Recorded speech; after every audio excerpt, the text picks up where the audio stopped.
China constructing a world largest hydropower project on Brahmaputra River. In this article, we will discuss about China's Brahmaputra Dam. Should India be worried about this dam? So let's discuss the issue in detail.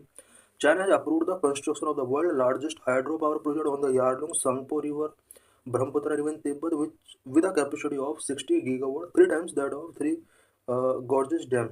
Recently China ने एक यहाँ पर एक project पास किया है जिसमें Brahmaputra river पर world का largest hydro power project construct करने का यहाँ पर प्रोविजन किया गया है। इस हाइड्रो पावर प्रोजेक्ट का जो कैपेसिटी होगा वो 60 गीगावाट कैपेसिटी होगा, जो कि थ्री गॉर्जे डैम की कैपेसिटी से 3 टाइम्स ज़्यादा है।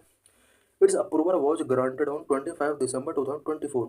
इस प्रोजेक्ट के लिए अप्रूवल 25 दिसंबर 2024 को ग्रांट किया जा चुका है।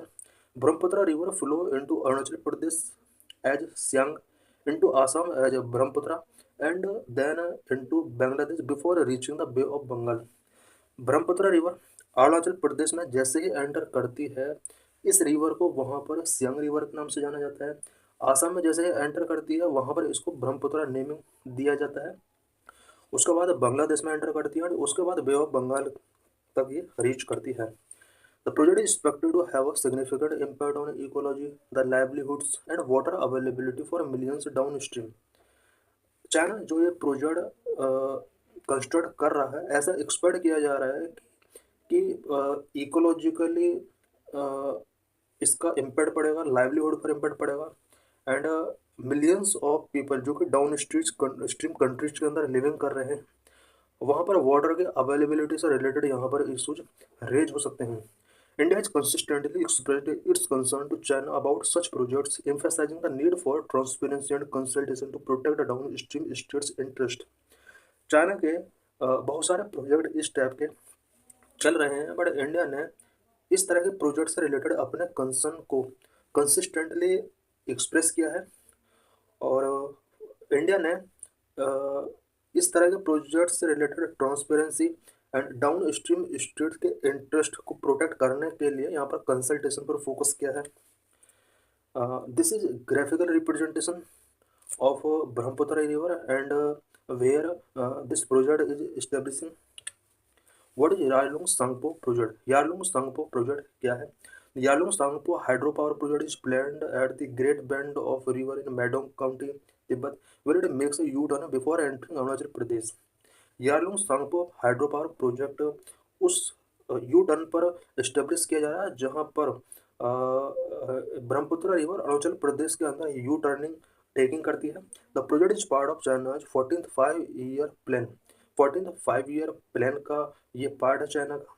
14th 5-year प्लान जो कि 2021 से 2025 तक के लिए यहाँ पर प्रोविजन किया गया है।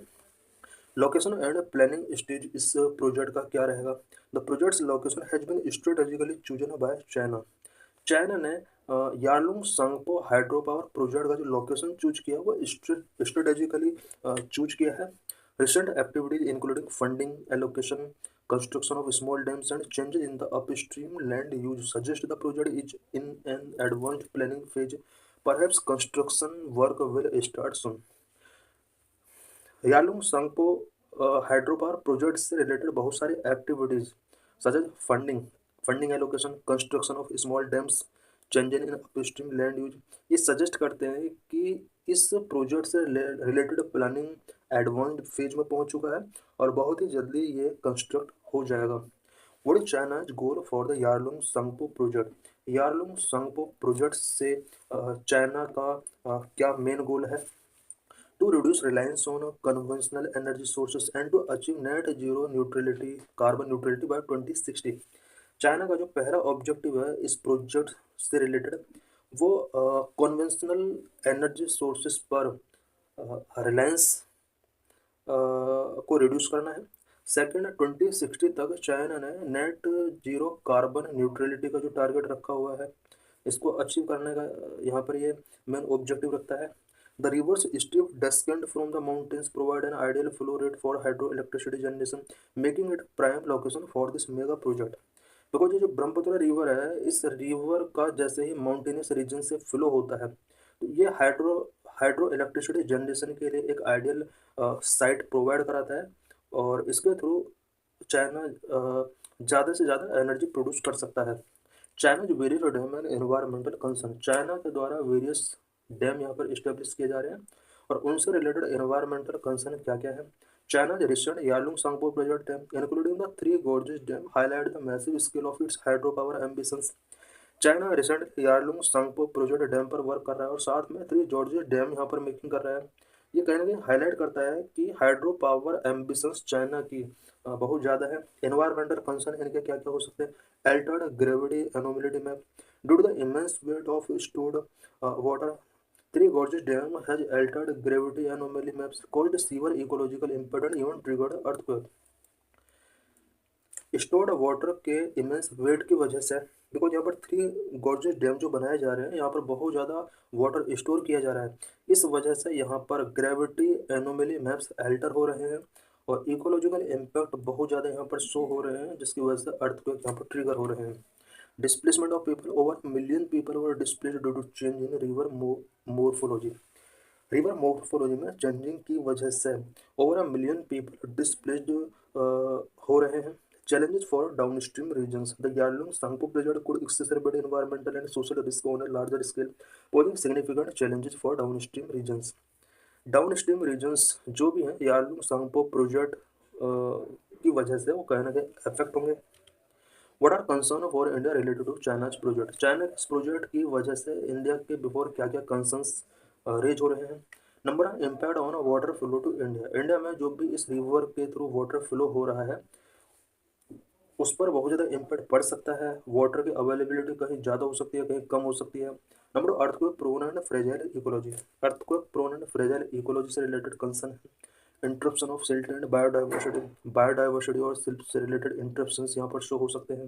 Concern over China's cooperation and coordination, China's cooperation and coordination से रिलेटेड कंसर्न है। Impact on water flow to China to India.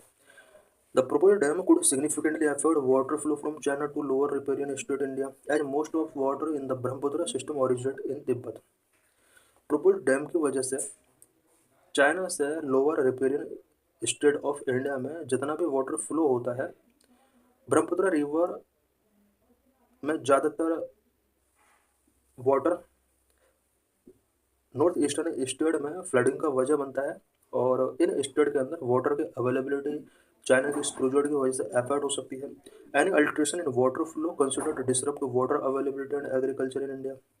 Water flow में अगर किसी भी टाइप का अल्ट्रेशन होता है तो इससे इंडिया में एग्रीकल्चर के लिए वाटर अवेलेबिलिटी डिसरप्ट हो सकती है। नंबर दो, earthquake prone and fragile ecology. This region is one of the most ecologically fragile and earthquake prone zone in world.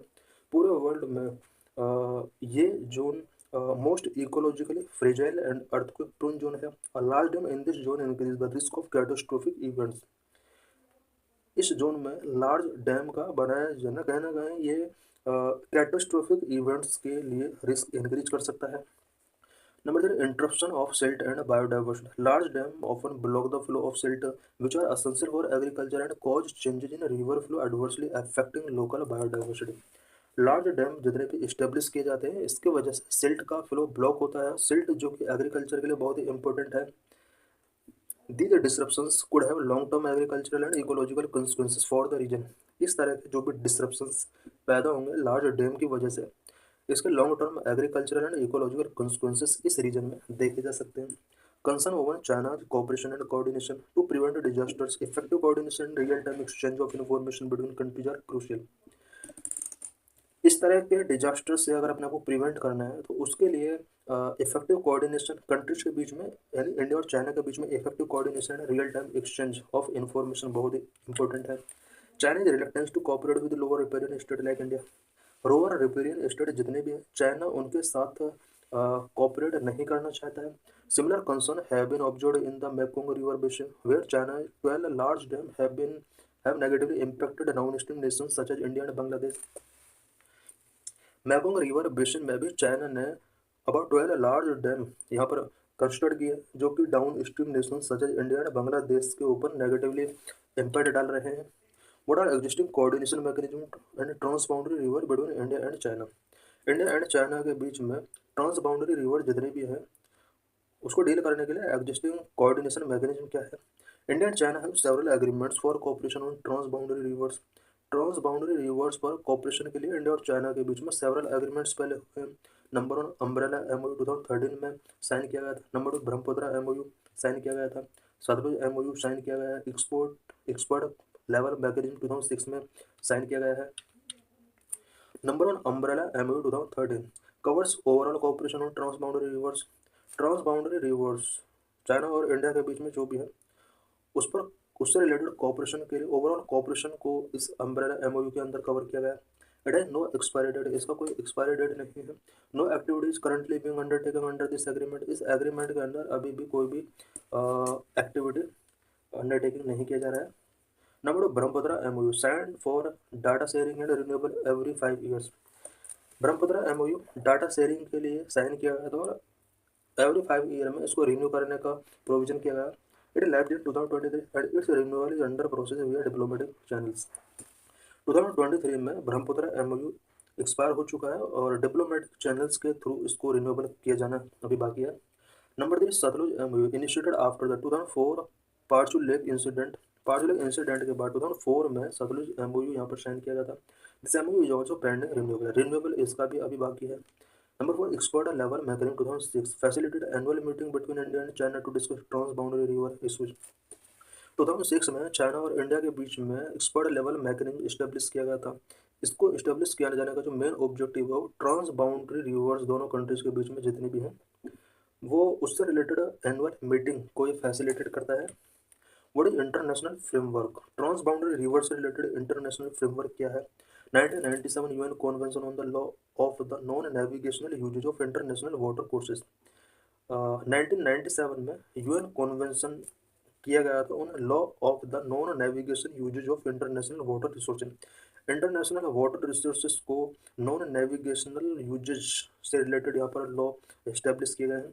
Neither India nor China is a signatory to the 1997 UN Convention on the Law of the Non-Navigational Use of International Water Sources, but both countries abide by its key principles।